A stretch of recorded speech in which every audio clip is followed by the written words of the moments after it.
Shalom, brothers and sisters. It's your brother Yazriela from the Northern Kingdom, bringing some edification for you Negro, Latino, and Indigenous who are the biblical Israelites. And before I start, I want to give all praise and honor to Yahweh, Bahasham, Yahweh Shai, Barakatham, Barakakadash, that Yahweh, being the name of the Lord, not Jehovah, or Gad, or Yah, or Ahaya, it's Yahweh, the creator of all the Ancient of Days. Bahasham is in the name of, and Yahweh Shai is the one you guys call Jesus or the Christ, ignorantly speaking. And we give double honor to elders in GMS where we learn this truth. Shalom to the apostles, the bishops, and to the men down in the highways and byways, giving the 100% truth day and night, giving the correct doctrine, and the men laboring, giving the correct doctrine. Shalom to you and your households. And shalom to the elect of the nation of Israel, Labakar in the Hebrew, building up the house of David. Shalom to you. And shalom to the speckled birds who are among the heathen nations, that look like the heathen nations, but return to the house of Israel and are being edified by these videos. Shalom to you. The date today, April 12th of 2025, our hopeful year of salvation and the destruction of the nation of Edom. We're going to be speaking about this video. It's called Jamaicans and Black Americans Crying Forced to Leave Africa After Arrival in Viral Video. And I'll put the if I remember, I'll put the link there. If not, let me know and I'll put it later. But I'm going to comment on what these individuals are saying, and specifically this individual. A lot of women are talking about how they were being treated and how it was a scam, and they really try to go at it, and they had one price for the locals and one price for them. So it was, and really it's just the Lord doing this, because if you see, they want to come to America now, where they've been prospering, they had jobs, they had degrees and making easy money, right? And in Africa, it's not so easy. It's gritty. People are scamming them, right? Are scamming them. And I've been in Africa before, so I know there's a lot of scams. As soon as you get off the airport, there's scams. People are asking you for papel, or a little contribution, and I mean, it's crazy, okay? But more so to the so-called Black Americans, they would treat them more different than so-called more European-looking people. Even my friend would tell me, man, what's wrong with these people? They kind of give me the stinky eye. Brother would say, they give me the stinky eye. This is way before I was in the truth. So I was like, man, they don't even know you or something. Who cares? Like, let's just keep, and we're just there working. I was working in Africa, so I had visas. We were working there. Not the same as tourists. Tourists are coming there and just leaving and passing by. We would be there for months working on the vessels, on boats and barges and stuff like that. And then we'd have to come to land to leave, and then get on the Gabon Airlines and things like that. Going to Libreville, going to Nigeria, Lagos, the Congo, Point Noir, all these areas, I was, the Lord had me travel a little bit, so I know a little bit about these areas.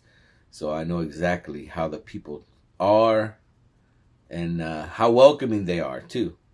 And so this individual, I specifically, because he's a man, I wanted to see a man's perspective. And, women can be emotional. It's not that I'm not taking what they said. Of course it's going to say, but a man's going to be more direct with it. So I want to hear that. So let's start with that. And it's here from this individual. Listen out to the African community. Why don't y'all like us? Because when I be at work and I be trying to talk to the African people, it always seems like they be like looking at me funny or side-eyeing me. And at first I was thinking maybe they just don't understand me that well. Maybe they're not well acquainted with the way we speak or something. I don't know. But somebody brought it to my attention that they just don't like African American people. And I didn't believe it at first. But then I started noticing certain little... And that's true. From what I know and in my experience, they don't like you so-called Negroes. Okay? And they've told me, because I used to do deliveries in big rig trucks and stuff. we get on conversation. You get cool with these individuals because you're weeks on end. You're making deliveries, and you know these guys are hermetic. You know how they dress and their music, and you say hello to them. You become cordial with them, and they say, man, these black Americans, have it so easy and complain all the time, right? And that's why they don't really like you. But it's a spiritual thing. Okay, we're gonna go into that. I don't want to speak about too much on that because we're gonna go to the scriptures for this. Because this brother thinks, oh, we all black, and Africa's the motherland, and we should be welcoming your brothers with open arms. Okay, and that's what so-called more westernized Negroes think this, right? Africa is the motherland. Oh, no, Israel is the motherland. Okay, in Galatians it tells you that. Okay, Israel is the mother of us all. Okay, but again, these are people that go in Africa and finding out that Africans don't like them. Now let's continue that. Salakia. Things. One of my coworkers was like, if you notice, they always cool with the white people. They love white people.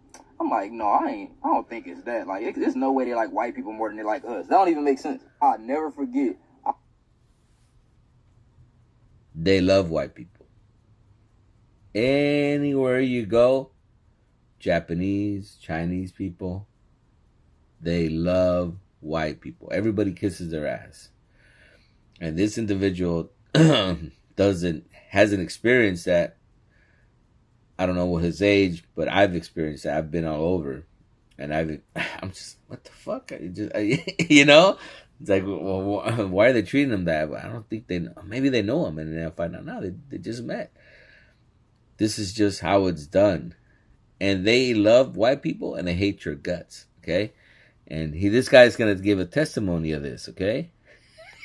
I was walking down this long pathway at my job. It was like a long pathway. And I see somebody just running this way like super, super fast. And it was an African. And I'm sitting there watching this, and she's a beautiful African lady, like super beautiful. Like, but she running this way. I'm looking like, what's she running from? It's a white dude behind her chasing her, and they both just laughing and giggling. I'm like, ain't that the same girl I was just trying to talk to yesterday, and she act like she couldn't understand nothing I was saying? How's she having so much fun talking to this? So the day before he tried to holler at her, and he didn't want nothing. She didn't want nothing to do with him. But here he is with Esau playing Duck Goose, and he can't believe it. He can't believe it, But he's seeing it, and he still can't believe it. And this is why it's important to get out and about, because we tell you something, but people don't want to hear it. They don't want to know you're wrong. And this guy's finding out. No. White man, but she can't be cool with me. Like, that's insane. Like, why don't y'all like us? Like, what is it that y'all don't like about us? I thought we was cool. And then as time went on, more and more, like, down the line, I'm starting to peep, like, this is a reoccurring pattern. Like, it keep on happening. I'm starting to peep that ain't no Africans trying to talk to me. They all act funny towards me, but they do be messing with the white people. And I'm like, bro, that's a real thing? Like, I used to hear people say it, but I didn't really believe it. Like, I'm not the type of person that just hears something and just believe it automatically. Like, I got to see for myself. And once I really seen it, like, this same African lady I was just trying to talk to yesterday, not being flirtatious, not being weird or nothing, like, regular conversation, just trying to, help make the day go by, like, not even saying nothing bad or nothing. This same lady who wouldn't even give me a conversation was being chased down by a white man, laughing and giggling. I couldn't believe it. Why don't y'all like us? I understand. Oh my God. Let me show you out of the scriptures, Jake, why they don't like you. Okay? This is Judges chapter 1, verse 6. But Adonai Bezek, and this is when Joshua died. And so they asked the Lord who was to lead the tribes. And the Lord said, Judah. Okay? So Judah said, just me? So he asked Stephen to go with him to fight. And they did. Okay? So this is one of the so-called Canaanites. And Adonai Bezek fled and they pursued after him and caught him and cut off his thumbs and great toes. So they caught this Canaanite. They cut his thumbs and his big toes. And Adonai Bezek said, 70 kings having their thumbs and their great toes cut off gathered their meat under my table. As I have done, so God has required me. And they brought him to Jerusalem, where he died. Now the children of Judah had fought against Jerusalem, because remember it wasn't called Jerusalem then, but because the Canaanites were there. And Jerusalem had taken it and smitten it with the edge of the sword and set the city on fire. And afterwards the children of Judah went down to fight against the Canaanites that dwelt in the mountains and in the south and in the valleys. So we had great wars against these Canaanites. Do you think these people don't have their history? These people have their history intact. They know that we kicked them out of their homeland, that we pushed them out, that we cut their thumbs and embarrassed them. Okay? Joshua used to get the kings, put them on the ground, put his neck on them, and then have all his captains come over here. Put your fucking neck on him. And he put his feet on him, embarrass him, hang him, and then when the sun went down, bury them.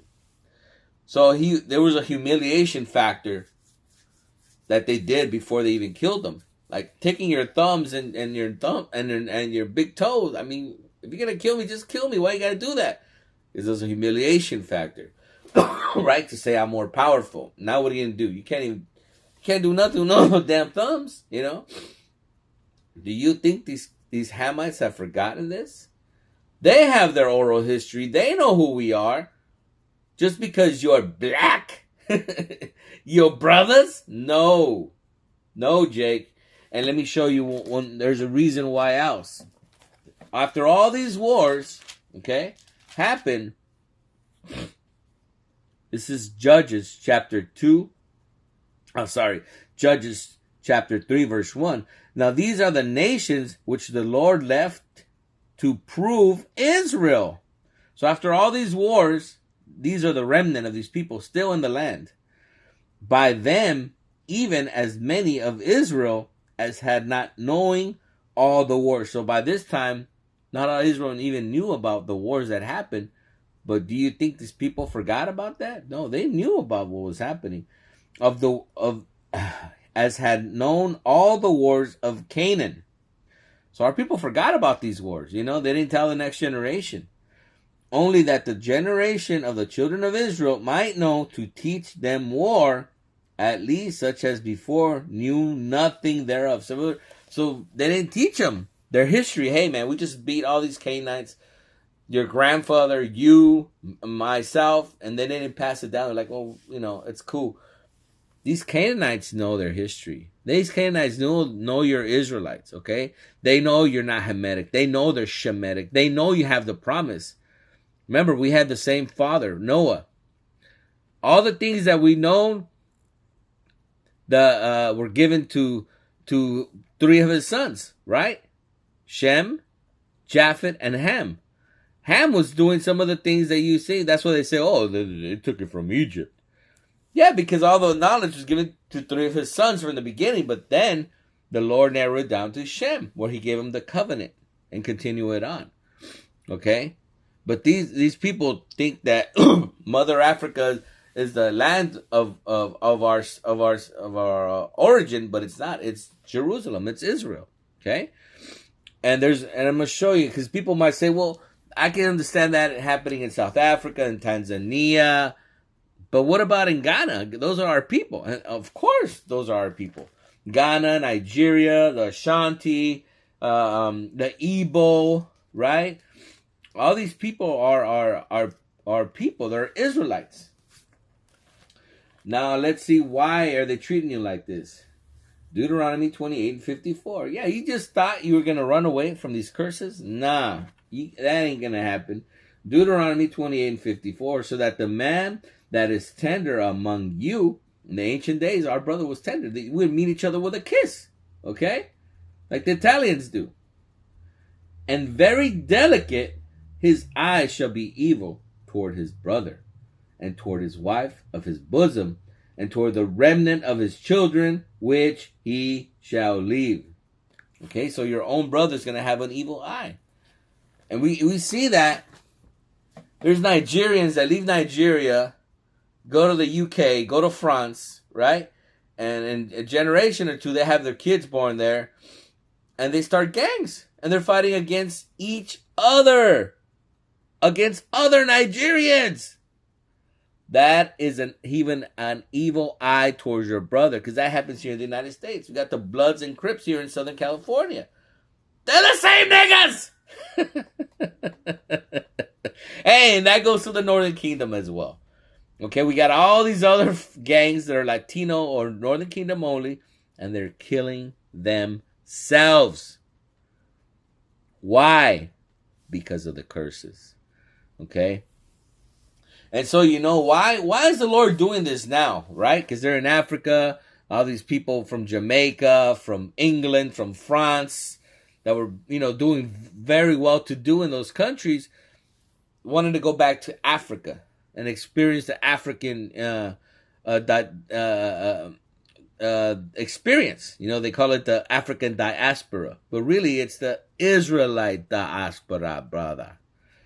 Right? And so they've learned that there's no love there, man. There's no big love there. Why? Because most of those people aren't your people. And those people know the history and the wars of the Canaanites.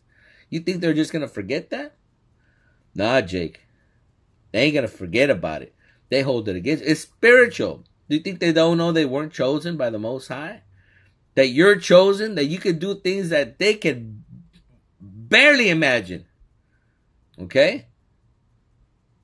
That's why they hate you. You got the blessing. That's why Esau hates you. You got the blessing, and they didn't. You're going to be kings over them again, and they know it. They know it, brothers and sisters. They know it. They see America falling. And these Hindus know that we're Israelites. These Africans know that we're Israelites. Okay? As far as I know, I've seen videos on this. Okay?